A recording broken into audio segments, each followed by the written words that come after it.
We have just come to the end of the second day of questioning of the undercover police officer Robert Hastings, who, using the cover name Rob Harrison, infiltrated the International Solidarity Movement, No Borders Network, State of Emergency Collective, Rampart Social Centre, and abused a woman we're calling Maya in a most disgusting, deceitful sexual relationship. I'm joined with Emily Apple and Kate Wilson. What have you made of what we've heard today? I think, well, the whole of the day has been some of the most harrowing stuff that I have witnessed with this inquiry so far. And just his responses to what he did to Maya and stuff like that. I was physically cold. Like, he made me cry at times because he just has no empathy, no understanding. He is a very, very, very nasty, evil, dangerous person. I mean, I feel like we've said this about a lot of the officers, but this guy is different. He really is. I mean, I wouldn't say we've heard a lot of harrowing stuff over the course of this inquiry. This was disturbing.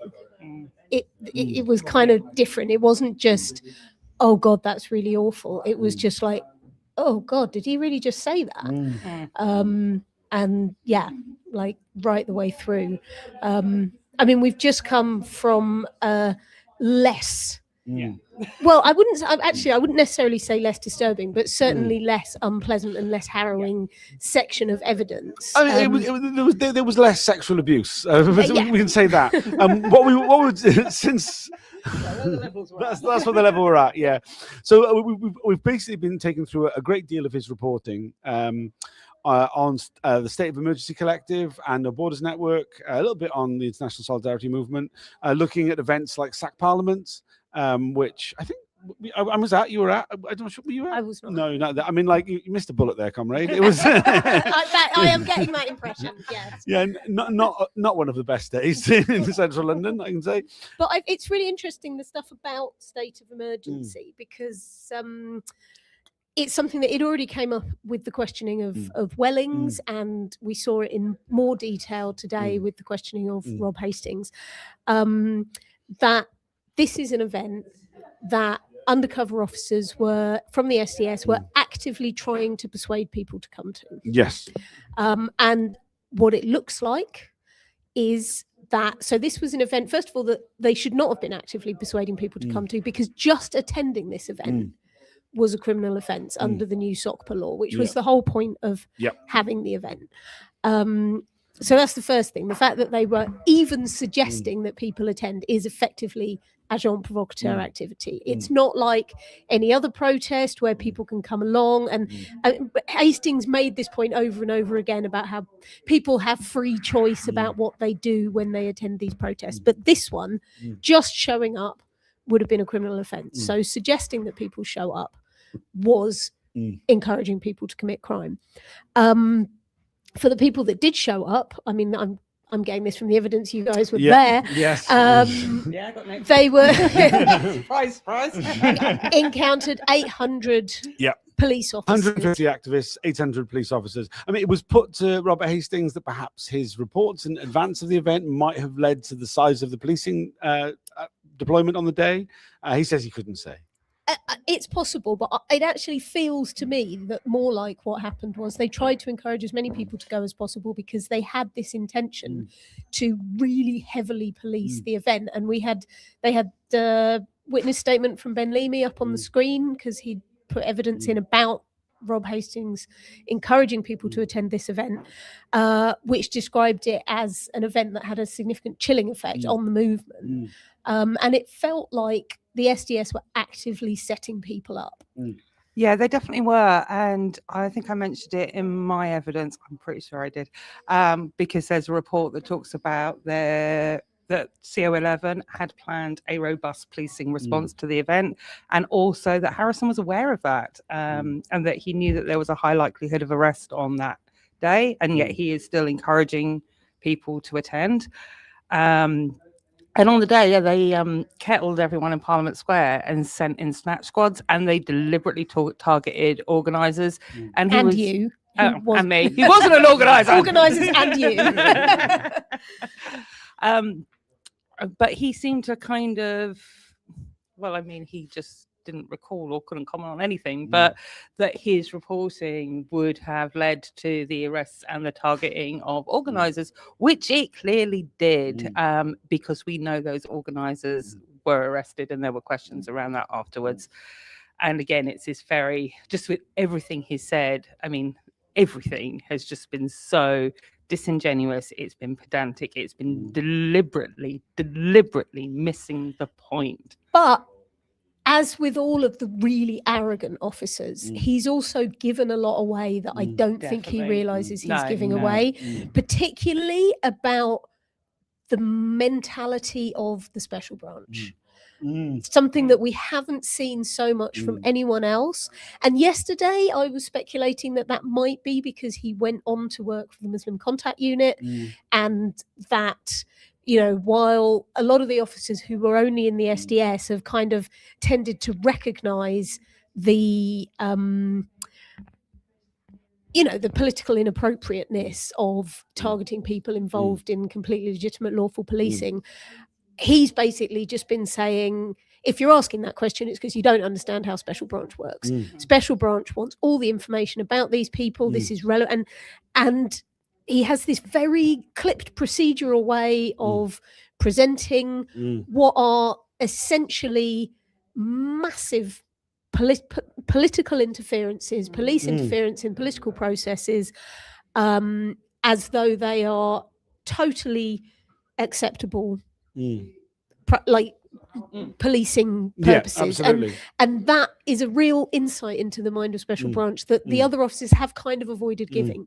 Yeah, absolutely. And he's also, I mean, we saw it a lot earlier on when he was going, oh, this person's associated with the ASM, therefore it's legitimate to report on them. We've also seen, you know, it was put to him that, you know, was it the role of the SDS to dissuade people from getting involved in protest? And he said, oh, it was to make protest less effective. We was part of their role. He was, I mean, which is admitting the disruption, That's right? pretty massive. Yeah, just on its own. I mean, this is the stuff that just doesn't get picked up a lot of the time. But like, I'm listening to it, I'm just like, really? Wow, they think like that? Shit. And I think as well, you know, he does come from a special branch background. That's where he came from, because he said yesterday that he knew me, or he knew my name before he joined the SOS. STS. I mean, originally called the SOS for a very short period of time. Yeah, he also gave a very detailed description this afternoon of an event on a demonstration that happened in February 2003, which was long before he ever joined the SDS. Really quite clearly giving away that before he joined the SDS, he was involved in this kind of political policing. In another part. Yeah, definitely. And also it was very telling because he was asked whether he could name, because he kept saying, well, you don't know what these activists might do, you know, like they might just be saying they're going to have this nice peaceful demo, but you know, they might go up. It becomes a fluid situation. He hasn't actually explained how having somebody reporting on how crap an action is going to be beforehand could in any way prepare the police for the possibility that it then became a fluid situation where something interesting actually happened. Like there was just no logical sense with it whatsoever. He keeps saying it, but actually it's like, well, what is the point of view in those circumstances? What does that actually achieve? No, absolutely. And then the only example that he could give when he was asked this question was an example from 2003 before he was deployed in the SDS. So he couldn't even give an example from his own deployment. Yeah, I mean, his own reporting is remarkably thin. There is really not a lot there. I mean, given how much he was getting up to, he hasn't got a great deal to report. I mean, we were taking through a lot of his reports. We were also taking through a lot of his emails, stuff that he was sending on email lists, kind of encouraging people to go to demonstrations. I mean, the Sack Parliament one, but also other ones. Also, was saying that people need to be doing more, and we need to be doing more direct action. We could and should target more Israeli companies.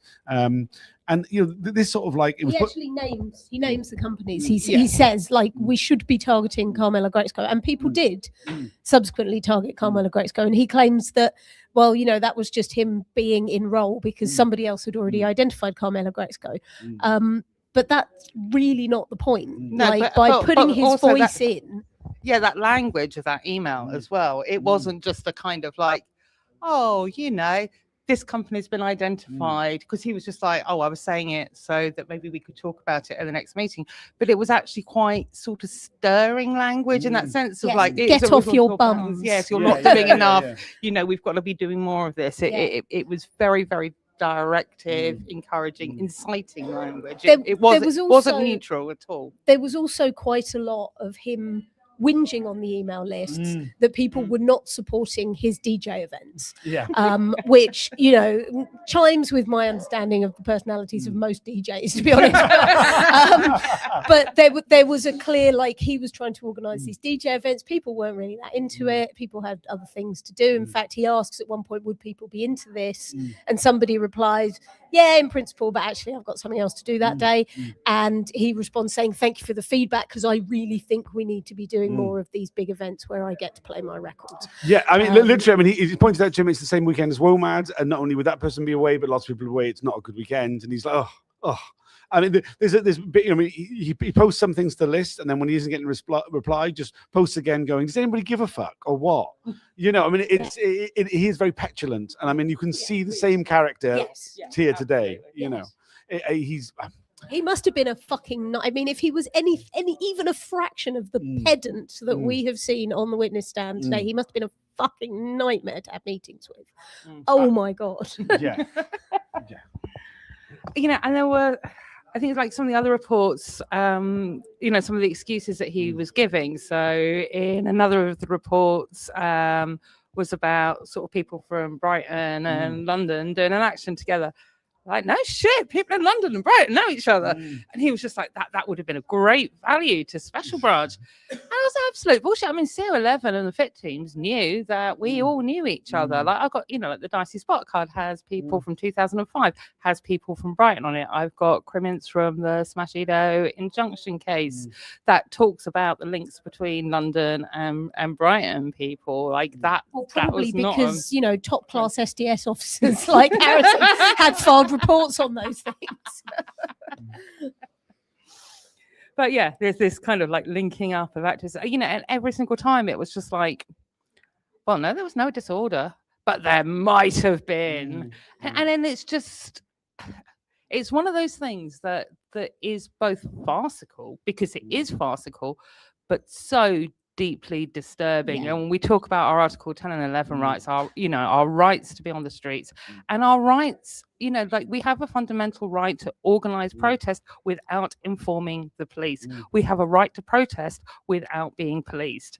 And that is lost. Like it's just the kind of like, oh, there's a protest, so there has to be a policing response. Bear in mind, this guy's deployed in 2004. By 2004, not only has the Human Rights Act been in effect for 4 years, but the Metropolitan Police have also produced the National Intelligence Model minimum standards for how intelligence gathering and policing is supposed to comply with the law. And that, like, to say that Hastings did not get the memo is really understating it. Like he sounds like something straight out of the 1970s, and I think that is the impact of, well, essentially of the Terrorism Act of 9/11. It almost feels like, the SDS, Special Branch during the Cold War had this subversion brief, and they were very self-important, and then they went through a bit of a fallow period where no one really quite knew what they were for, and it really feels like by the time Hastings is deployed, they've got back into their groove. They have found their mission creep, and they are following it right through. Yeah, I mean, it makes me wonder what we're going to see when we get to the MPOIU, to be honest. I mean, this whole Brighton-London thing, it's worth saying that in 2004, the MPOIU actually had an officer deployed into Brighton and into Smash EDO. So, they knew. That was what I'm saying. I mean, there were so many of those reports of events, which I was also at, that I know that there were NPOIU officers at, because there was one with our group. I know there's other SDS officers who were probably present on those days. I mean, it seems that so many of his reports mean, it's not just doubling up; it's tripling and quadrupling up. You know, these events are very overly infiltrated, and in some cases they're quite small events. You know, we talk about SAC Parliament. There's 150 activists at that, of which we can identify 4 undercover officers at least. You know, if not more. And like so many of these events seem to be incredibly over-policed, doubling up. That's not to mention the forward intelligence teams who are present.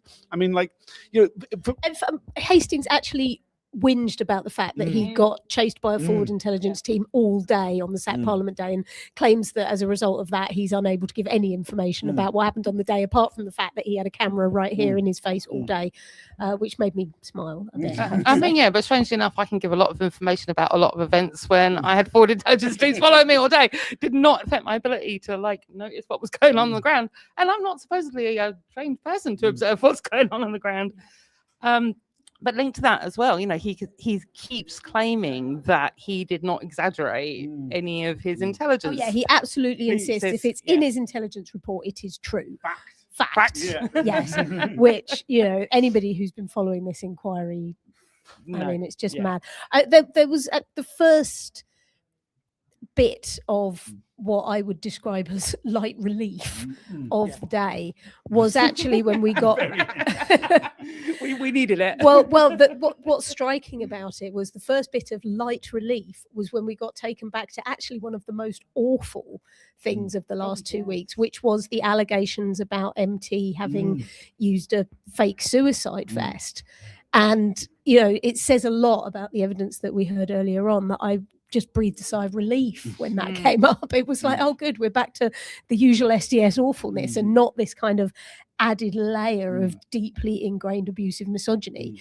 But yes, it was interesting that he actually filed a report on something innocuous. A vigil, yes, against the bombing of Lebanon. And repeated Welling's intelligence. And when he was asked, did you get that intelligence? He was like, oh no, if I was reporting something, it was because it, you know, I was reporting it from my own intelligence. And then it was like, well, no, you clearly weren't. Like this is intelligence about somebody who was from the globalized resistance group, had nothing to do with your targets at all. Like you're quite clearly just, and then it was like, well, are you repeating this in order to try and give some sense of seriousness or even like remote vague interest to this completely anodyne report about a vigil that you are filing? And he kind of fluffed the answer, as he did so many. Yeah, he completely I think the answer. It was still, I mean, I just really remember it really clearly because it was the moment where I went, oh God, okay, we've got a break. And then I thought, shit, this stuff was really disturbing me last week. Absolutely. You know, I was, you know, the racism and the fact of it at all. And then, yeah, today it was like literally the least bad thing that we had to listen to. Yeah, it was quite incredible. And I also think there's a follow-up question around that because, again, that information that he had about MT then, whether that again came from his special branch days because he's added it in so casually, but it was before he was deployed in the SDS. And again, it's about that flow of information and intelligence between the SDS, between special branch, between CO11 and the FIT and the MPOU, and not looking at any of this in isolation because it can't be. Yeah, I mean, it's actually interesting because his recall of so the thing that he described was an attempt to break away from. He didn't specify what it was. He said a very large demonstration. It was the February 2003, the massive Stop the War demonstration that took place, and an attempt to get away from that demonstration and go to Grosvenor Square. Now, I was part of that attempt, and he described it very clearly and quite accurately. Yeah, he did. To the point where I was then looking it up and going, well, where's he got this intelligence from? He did not get that intelligence from being an undercover officer. And it's quite striking that he actually seems to have more knowledge about some of the things that happened when he was not an undercover officer than he does about the things that happened while he was an undercover officer, where his intelligence is really quite bland, most of it. I mean, I think this is the thing that we've long said, that the SDS were just one part of the political police. They're recruited from a bigger pool of political police, which within special branch, who are, doing all sorts of other means other than like sending a person into our movements to have a full understanding of what people are doing and have a chilling effect on democracy in general. I think other former undercover officers who have given evidence have maybe been a bit more savvy about that and like kept that bit quiet and realized that that's not subject to the inquiry and they can get away with not talking about it. He can't help himself.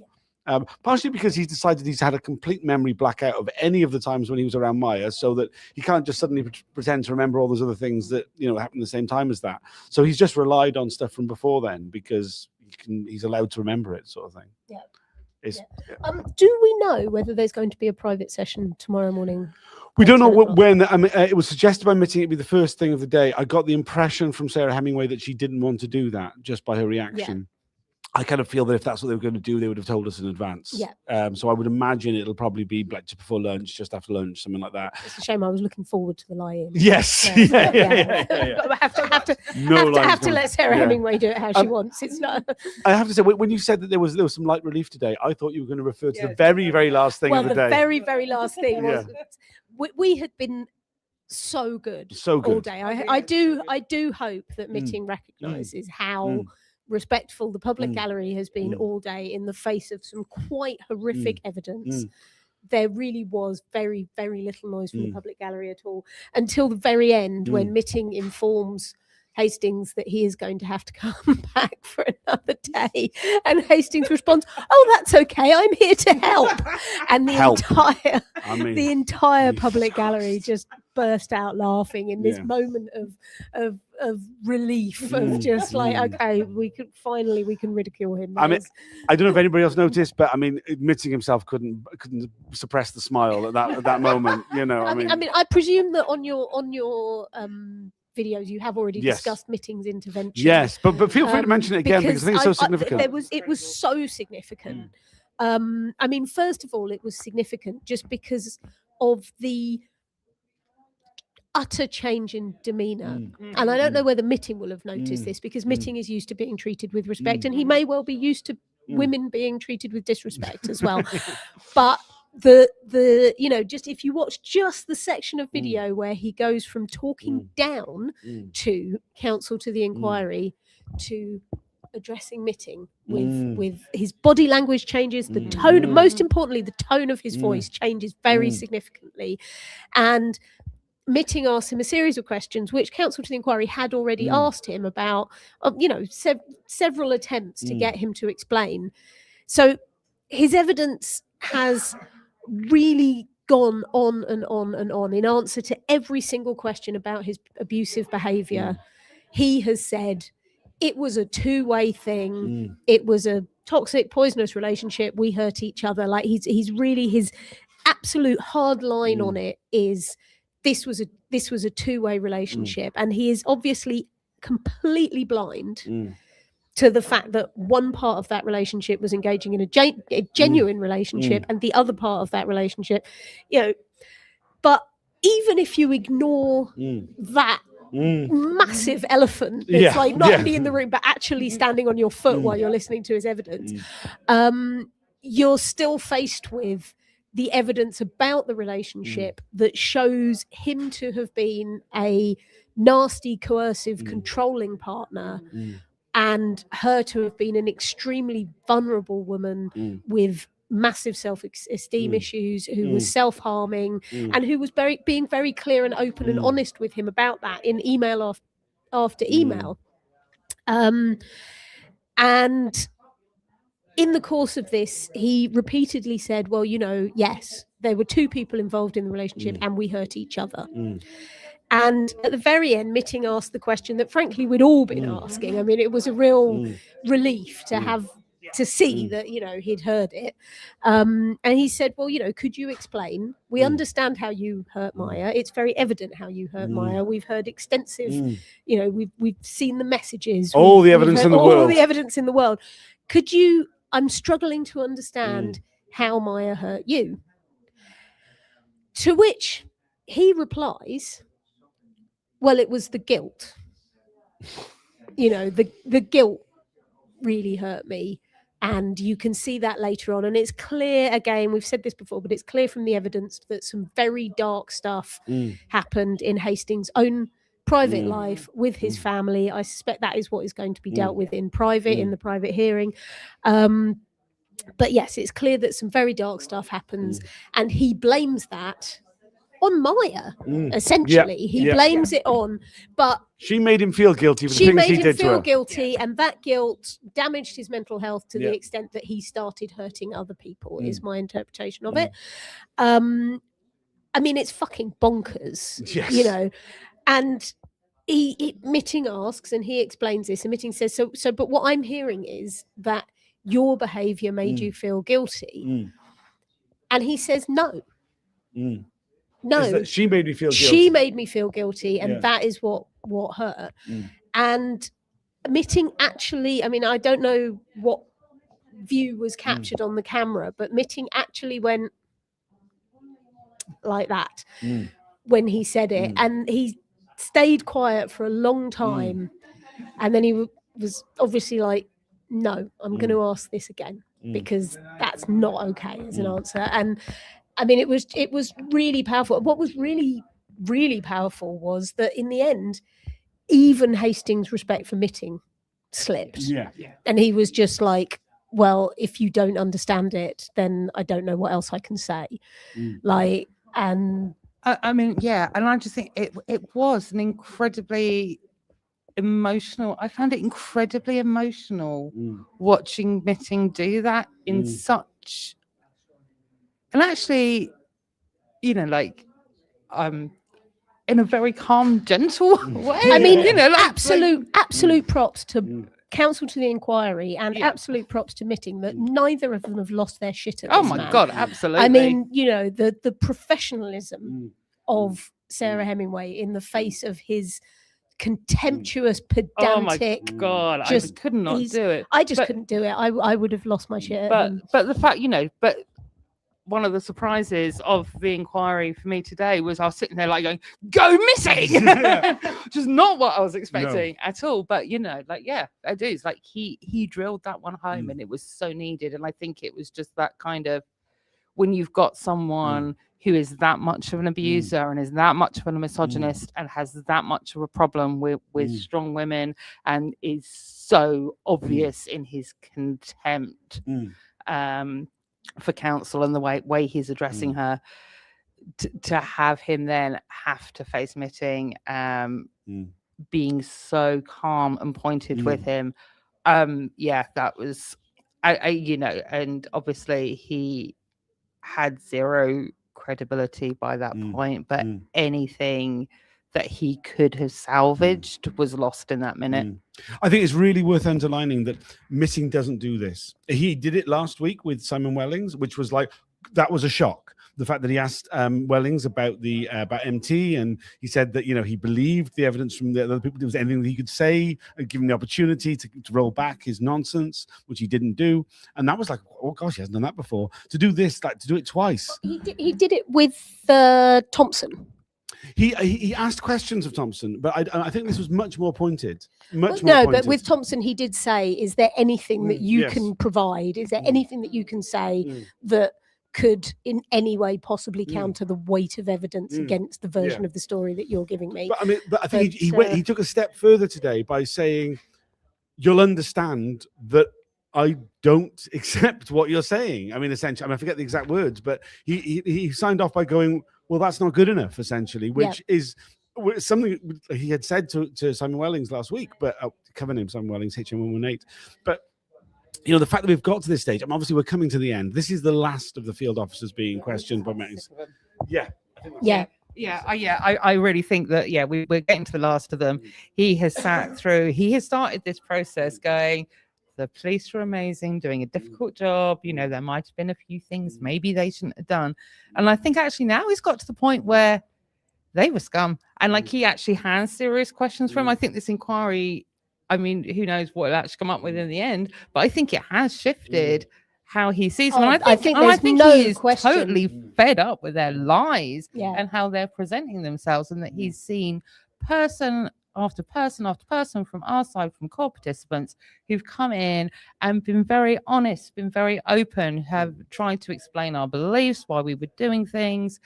And then he has sat through bullshit from abusers and liars, and it is so obvious, and I think he is sick of it at this point. And I mean, I have to say that it is really striking, and generally, I'm not the first person to say that all cops are bastards. I am. I know you are. I know you are. Yes. But I generally aim to be more nuanced than that. But I think the fact that not a single police officer has taken the stand in this entire inquiry, and we have been having these hearings for 5 years now, and in 5 years, 6 years, I don't think a single police officer, possibly some of the very, very early, like the woman who infiltrated Sandra, who infiltrated the Women's Liberation Front, and who basically said, yeah, if I look back now, I think there wasn't much point to my deployment, and yeah, I was being paid less than my male colleagues in order to spy on campaigns for fair pay for women. But we really haven't seen an officer take the stand and just be like, yeah, it was wrong, we were wrong, I've had time to reflect on it, and I mean, the attitude, I was really struck by this, but the attitude of Hastings was, in response to any questions about his questionable moral behavior, was basically to say, I am quite aware of where I'm not in conflict with my own morals and ethics, and I don't need you to tell me. And even if he would eventually say, well, actually, yeah, you're right, that was morally questionable, but his initial response to all those kind of questions was, I know exactly where my moral lines lie. And it's like you clearly just don't. I am reminded, I must just on the thing with Mitting, I'm reminded of something which Simon Israel, the Channel 4 journalist, said to me the one time. He'd followed a lot of Mitting's work when he was in the immigration court. He said he is a contrarian, and he has, sat through cases, thought, oh, it's definitely going this way, and he's gone the other. So I mean, I think the three of us are not particularly bothered about what actually he comes out with in the end, because it's not about that. It's about the journey. It's what we find out on the way. But I wouldn't necessarily suggest that. And I don't think I've ever thought we were going to get justice out of this inquiry, or what we wanted out of it anyway. Like that was never. In all of the processes that we've been through, I never thought we were going to get as much as we did, and as we have, to be honest. So, but yes, no, I am anticipating that Mitting's final report on the STS is going to heavily rely on closed evidence in order to, at the very least, make it a bit of a shit sandwich. I'm sure it'll cut both ways. Because there's too much overwhelming evidence of appalling behaviour that we've seen heard in open, but God knows what we've heard in closed, and God knows what he's believed in closed. When we started this, you said you're going to put me on a timer. That's not been the case at all. I did not put you on a timer because you let me go to the loo before we started. We've had a couple of comments. One just saying the man is an astonishing piece of shit. We all agree with that.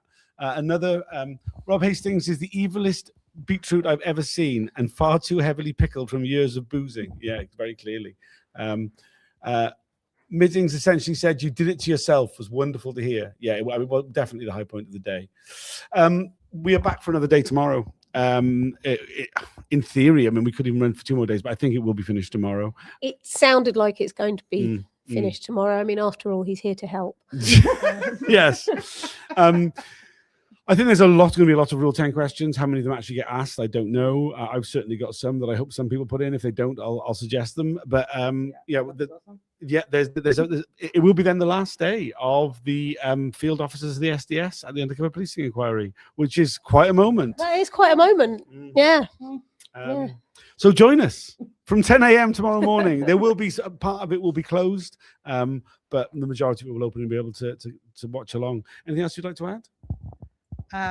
No, but just that it'll be nice, it'll be over tomorrow.